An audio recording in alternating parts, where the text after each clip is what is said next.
लक्ष्म्या सह ऋषिकेशः देव्या कारुण्यरूपया रक्षकः सर्वसिद्धान्ते वेदान्तेऽपि च गीयते उल्लासपल्लवितपालितसप्तलोकी निर्वाहकोरकितनेमकटाक्षलीलाम् श्रीरङ्गहर्म्यतलमङ्गलदीपरेखां श्रीरङ्गराजमहिषीं श्रियमाश्रयामः आकारत्रयसम्पन्नाम् अरविन्दनिवासिनीम् अशेषजगदीशित्रीं वन्दे वरदवल्लभाम् नमः श्रीरङ्गनायक्यै यद्ब्रूविभ्रमभेदतः ईशेषितव्यवैषम्यनिम्नोन्नतमिदं जगत्. I welcome you all to listen to Sri Mahalakshmi Vaibhavam today. Sri Mahalakshmi is the divine consort of Sriman Narayana. Narayana protects us all, but not alone. Inseparable with Sri Mahalakshmi and accompanied by her in every one of the incarnations, they together save all of us.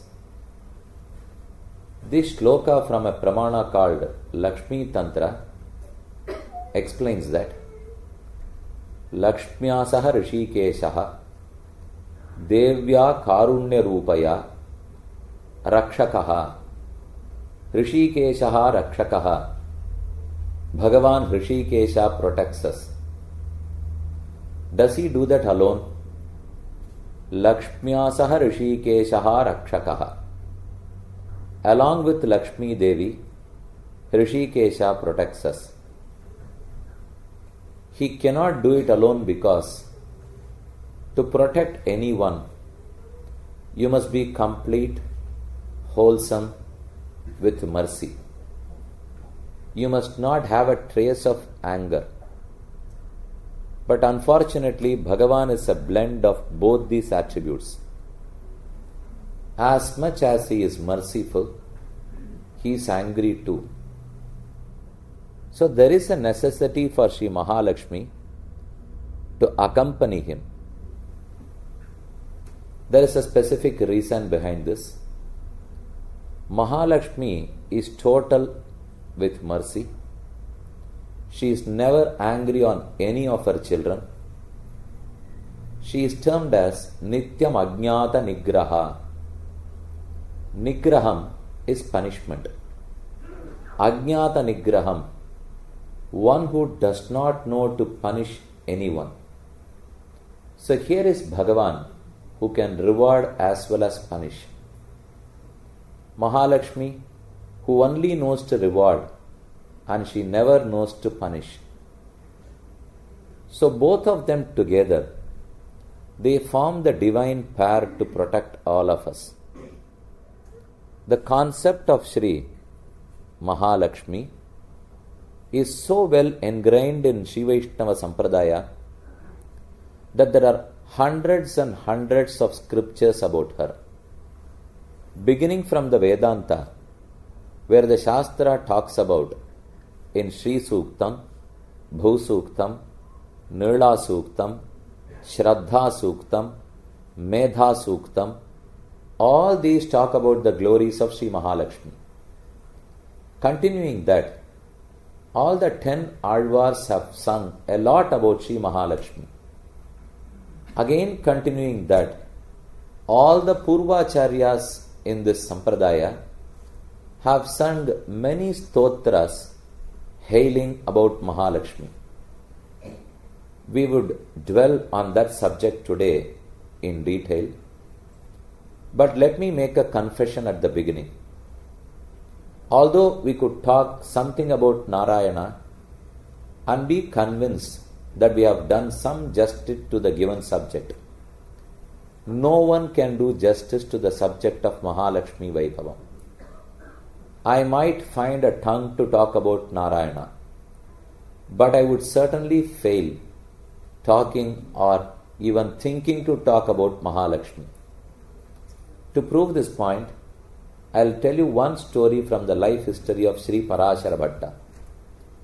Parashara Bhatta, the son of Kurattalvan, he sung in praise of Lord Ranganatha, and those two stotrams were known as Shri Rangarajastavam Purva Shatakam, Shri Rangarajastavam Uttara Shatakam.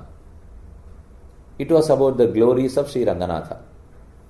After completing them, Parashara Bhatta went and stood before Ranganatha. He was not satisfied singing about him. He wanted to sing more about Shri Mahalakshmi, Shri Ranganachiyar Tayar. He wanted to seek permission from Ranganatha for the same. He requested. Ranganatha said, "What is that you want? Why don't you go ahead and sing?" Parashara Bhatta replied, "If you give the 1,000 tongues that are found in your divine conch, in your divine bed, I would be able to talk more. I cannot talk about Mahalakshmi with my one tongue." Ranganatha looked at Adisesha, the divine serpent bed on whom he reclines. He said, if I bless you, Parashara Bhatta, with 1,000 tongues, will you be able to sing in praise of Lakshmi? Bhatta said, "You first give me. We would comment on that later." Ranganatha blessed him with 1,000 tongues. Then he came up with a quick reply. "Now let me confess that I cannot even talk a word about Mahalakshmi." Ranganatha was confused.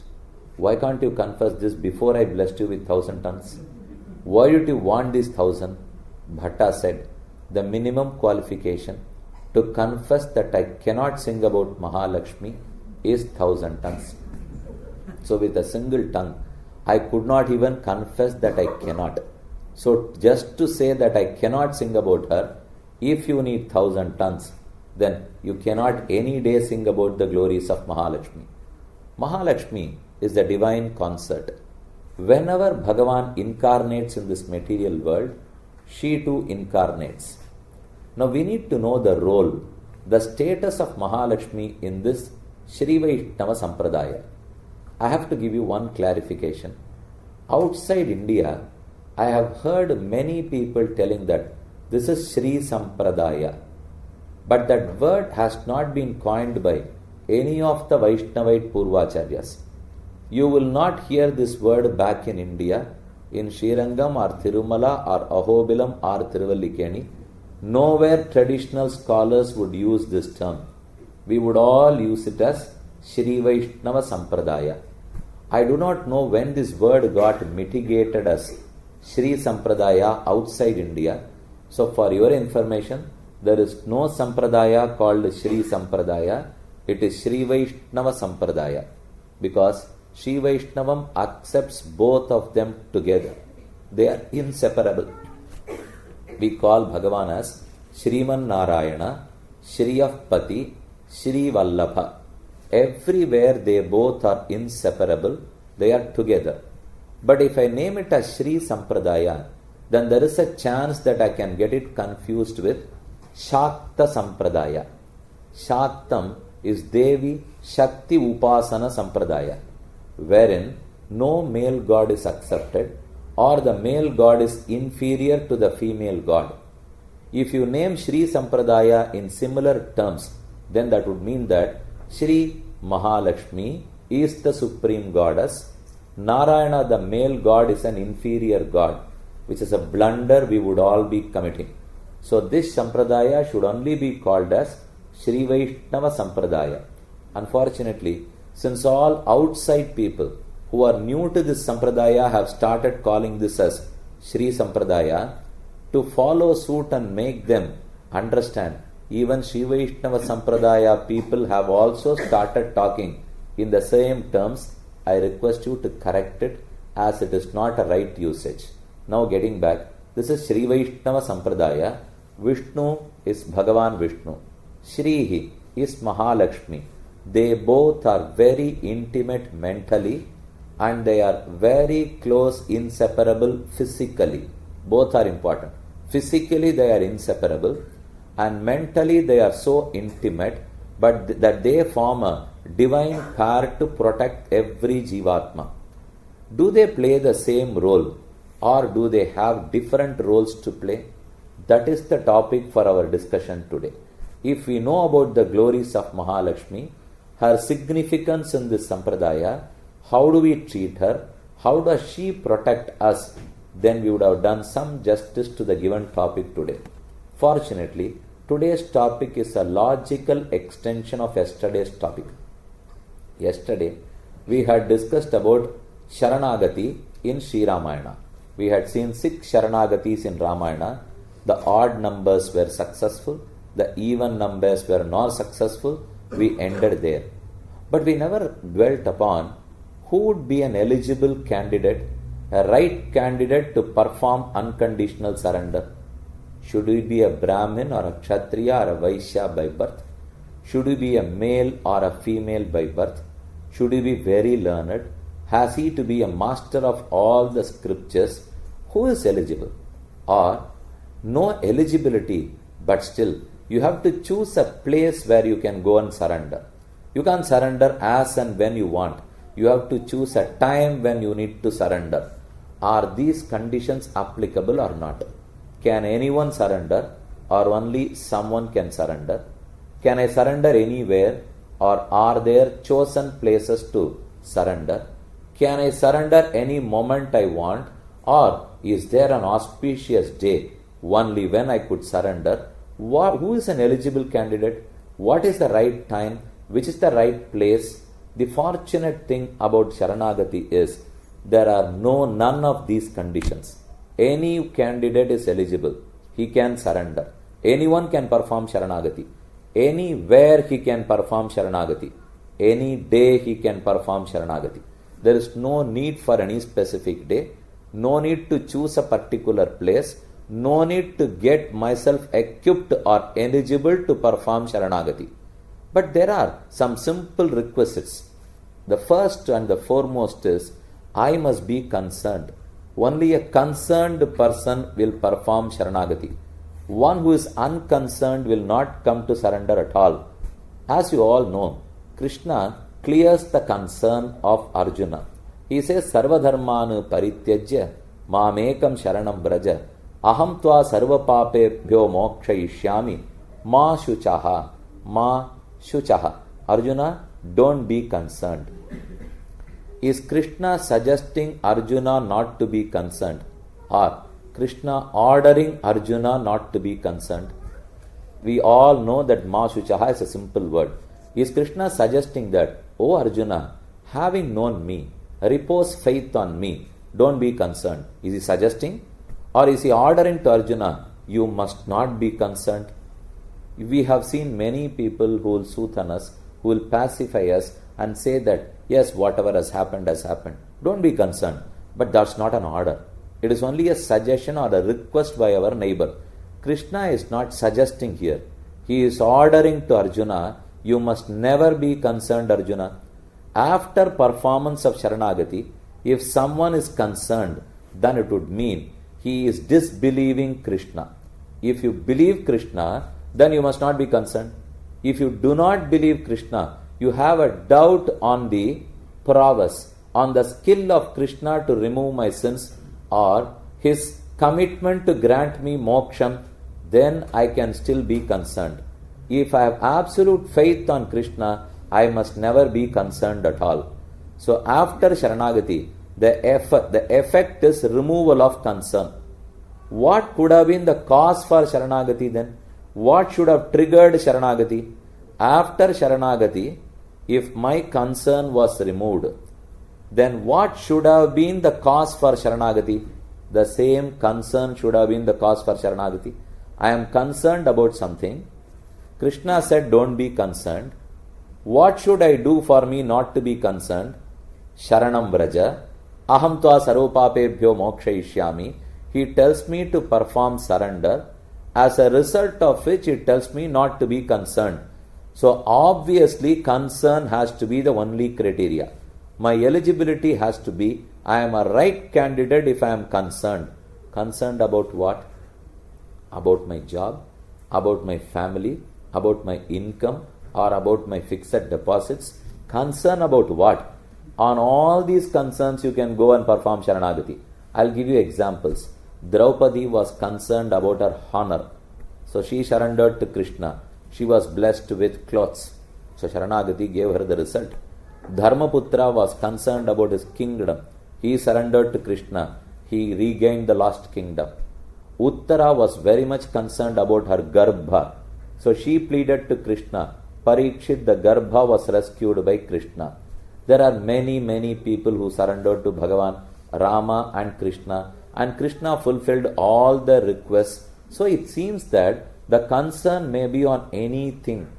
If you are concerned, you can go and surrender. That particular concern gets removed. But Krishna is not talking about all those material concerns at all. He is talking about the biggest concern which one should have. That concern is, what is going to be my destination? Looking at me, I am not confident that I will reach my destination. Looking at all my papas, I am still not confident about getting into the destination. And realizing the greatness of the destination, I am now sure that I am not going to reach it. Now I think about three different factors now. The first factor is, where is the destination? Vaikuntha, Moksha, is it close to me?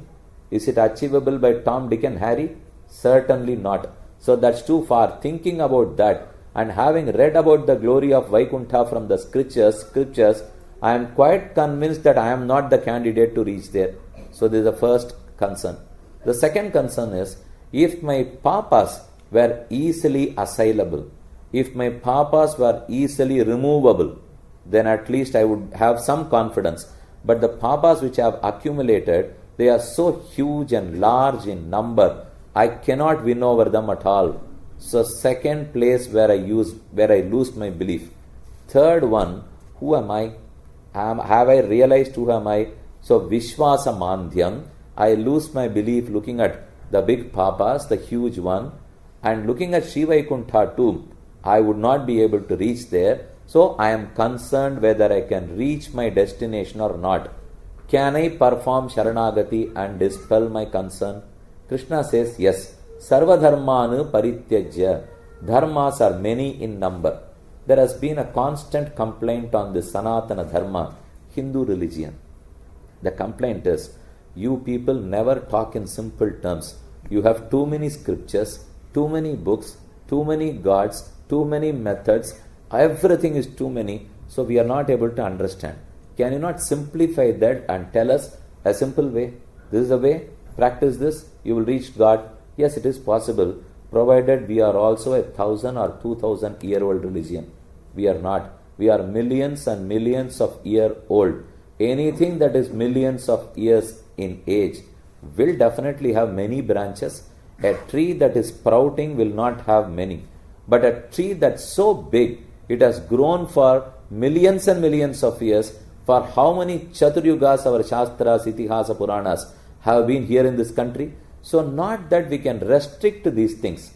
The advantages, any disadvantage can be transformed to be an advantage, provided you use it the right way. We have many scriptures. At the same time, our Purvacharyas have been merciful enough, have been kind enough to comprise them, to abridge them and give us that this is the right path. They all suggest this. There are many dharmas available. Krishna says, do not worry about all of them, Arjuna. Sarva dharman parityajya. Abandon all those dharmas. Mamekam sharanam braja. Unconditionally surrender only to me. Aham, me, the omniscient, the most powerful supreme God. Aham. Tva, you are not supreme. You do not have enough power. You do not have enough knowledge. You cannot remove your sins on your own. Tva, sarva papebhyaha. I clean you of all your sins. Mokshaishyami, I relieve you. Ma shuchaha. Don't be concerned. So I was concerned whether I can reach my destination or not. I was concerned whether I myself can clean my papams or not. I was concerned how many births more should I take. To all these concerns, Krishna said, in lieu of this, surrender to me. Now get relieved of your concerns. So the single most important criteria for surrender is, am I concerned? If I am concerned, then I am a Sharanagata. Once I perform Sharanagati, then I am relieved of my concern. Krishna says, Sarva papebhyo mokshayishyami ma shuchaha. After performing surrender, should I also try to remove my sins? He says, Aham mokshayishyami. You need not try. Not that we are in a partnership here, where you will invest half of it, I will invest half of it. You need not take a step even. I will clean you of all your papas. I have seen that advertisement back in India. I do not know whether you have seen that. There is a toothpaste advertisement. In that, they show a lot of worms and insects that go in your teeth. Once you use the toothpaste, you brush with that toothpaste, many of the insects and worms will be removed. They compare two brands of toothpaste. One brand will remove half of the worms. Other brand will remove 98% of the insects. But still, you will find 2 or 3 insects left over there. You know why? They are not confident that their paste will remove all the insects. So they will not show that. Then it will be misrepresentation of a fact. So they want to preempt any action against them. They at least leave 2 or 3. Krishna is not like that. He says, Sarva papebhyo mokshayishyami. He never said that. I might at times leave 2 or 3, Arjuna, which you have to take care. Not at all. Sarva papebhyo mokshayishyami ma shuchaha. So I need not be concerned whether I should also put in my efforts to remove my sins, or will all my sins be removed, or some would be left over. None of these concerns to you. Sarva papebhyo mokshayishyami ma shuchaha. So I was concerned. That's the only criteria. That's the only eligibility. Everyone who is concerned can go and surrender. Is there a place to choose? You can perform Sharanagati anywhere you want. You wanted to invite someone. You had invitations in your hand. It was a son's or your daughter's wedding for which you are inviting your friends and relatives. You have to go home, request them, and they would come. If I meet them sometime in the temple, I hand over the invitation to them. They would think otherwise about it. They would say, I don't know here, at least in India, Chennai or Srirangam, they would definitely misunderstand. They will think that, wherever I went, can you give me invitation? You have to come home and give invitation. If that was true, then Rama would he not expect Vibhishana to come to Ayodhya and surrender? Rama is now a visitor to Tirupulani Rameshwaram. That is not Rama's place. Moreover, Rama is not an ordinary person. He is the emperor. One who surrenders to the emperor, should he not go to the place of the emperor and surrender? Vibhishana did not have time to do all those things. He was an absolute destitute now. He was sent out by Ravana. Rather, he abandoned Ravana and reached Rameshwaram. Rameshwaram was a place where Rama had visited. So you need not choose a place. Anywhere you feel is a right place. You can go and surrender. No need to choose a particular place. Is there a time which you need to choose? No time at all. You can surrender any moment you want. For example, you will be surprised to hear that when Draupadi surrendered to Krishna, she was during her periods. Even then, she surrendered to Krishna. You must be helpless. That's all. That decides the time. More than that, or you are a female or a male, whether you are Gajendra or Prahlada, whether you are a demon or an asura, nothing matters here. இதை பிள்ளலோகாச்சாரியர் ரொம்ப அழகா சொல்றார். ஒரே ஒரு நிமிஷம் அதை மட்டும் தமிழ்ல சொல்றேன். சரணாகதிக்கு தேச நியமமோ, கால நியமமோ, அதிகாரி நியமமோ, பிரகார நியமமோ இல்லை. கேவலம் வஸ்து நியம மாத்திரமே உள்ளது. Anyone is eligible to surrender. Any part of the day or time you are right, you can surrender. Any place is a right place to surrender. There are no conditions for surrender. Should you have bath? Should you have fresh clothes? Should you do some 108 times of Gayatri Japa and go and surrender? Not necessary at all. I am now helpless. Will I go and have a bath when I am helpless? Will I wear new clothes when I am helpless? Can I do some 108 japa before I go and surrender? I am helpless. It's not possible at all. So there are no conditions for surrender. You will be surprised to note, when Vibhishana flew over Indian Ocean and Bay of Bengal and reached Rameshwaram, did he take a dip All water was available below him. But did he take a dip before he came to Rama? He never took a bath. He came directly from Sri Lanka, landed in India, surrendered to Rama. Why can't he take a holy dip? Snanam manittu Sharanaji Panakudathana. If Vibhishana had done that, then some rishi might record it, telling that for surrender there is a prerequisite now. You must take a holy dip before you go and surrender, which is not required. Bhagavan wanted to make it clear that there are no conditions, no other criteria, no place, no time, nothing. But there is one condition. Although I mentioned about everything, we can refuse any condition. You have to accept one condition. This surrender is not to anybody else. It is only to Bhagavan Krishna, not to anybody else. Because I said anybody can surrender, anywhere can he surrender, anytime can he surrender. Can I surrender to anyone? That's not possible. You can, but they are not going to grant you moksha. You can go and surrender even to your neighbor. He may hardly give you $100 if you want to. He would not extend any further. So if you are fond of moksha, then you need to surrender to only one. Mam ekam sharanam braja. Krishna qualifies Mam. He says not Mam alone, not me Arjuna, only me. Mam ekam sharanam braja. Aham tva sarupapebhyo mokshaishyami. Will Krishna expect anything from a surrenderer?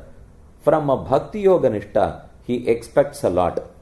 From a sharanagati nishta, he never expects anything. This is a major difference between bhakti yoga as a path of salvation and sharanagati, which is siddhopaya.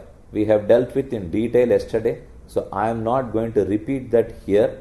You please recollect whatever we discussed yesterday. Siddhopaya, where none of my efforts are needed. Sadhyopaya, where it is all through my efforts. I have now come to Krishna as my only solace, as my only resort. I perform sharanagati. What will he expect from me? To a bhakti yoga nishta, Krishna expects karma yoga and jnana yoga to be the ancillaries. Unless you practice karma jnana yoga, you cannot practice bhakti yoga. Because in the whole of Gita, chapter 2 to chapter 6, they talk about karma jnana yoga. Karma jnana yoga leads you to bhakti yoga. Having practiced karma jnana yoga, you are led to bhakti yoga, which is detailed in the 7th, 8th and 9th chapter. The last verse of 9th chapter discusses about bhakti yoga, that lays down the rule of bhakti yoga. Manmana bhava, mad bhaktaha, madhyaji, mam namaskuru, mame vaishvasi yuktvaiva matmanam matparayanaha. If you focus all your three faculties on me, Arjuna, your mano vak kayam, then I grant you moksha. Manmana bhava, mad bhaktaha, madhyaji, mam namaskuru. So going through chapter 2 to chapter 9, it is very evident that karma jnana yoga will only lead to bhakti yoga. So bhakti yoga expects karma jnana yoga as its anga. But Bhagavan Krishna, when he prescribed sharanagati, he never expects anything from the sharanagata. He need not practice karma jnana bhakti and then come as a sharanagata. You can directly be a sharanagata. So nothing more is expected out of you. Is that all? But he expects something. Although he expects nothing from us, he expects something from us. Am I contradicting my statements? I am not. Krishna is contradicting. If you want to complain, you have to go and complain to him. But he is contradicting only apparently. He never contradicts in his statements. We might not believe, thinking that Krishna was a liar. Malai piranda nambiye, male seyyum manalane, yela poihudaraipane, inge podha kandire. You might all know about Goda, Andal Nachiyar, who had sung in praise of Krishna and all through her 30 verses of Tirupavai. She was the wedded wife of Krishna. Who would know the secrets of a husband other than his wife? Nobody else would know. அதனால கண்ணனுடைய secrets எல்லாம் யாருக்கு தெரியும்? ஆண்டாள் சொல்றது தானே நம்ம நம்பியானோம். We have to believe Andal's word, as she is the wedded wife. She knows all the secrets of Krishna, and she tells not a single word of Krishna can be believed. So don't believe in him. Malai piranda nambiye, male seyyum malanalai, yela poiholureipane inge podha kandire. Here is Krishna, who is ever willing to talk lies. He is very fond. He is happy talking lies. So now, oh girls, let me tell you, don't believe my husband. These are the words of Andal.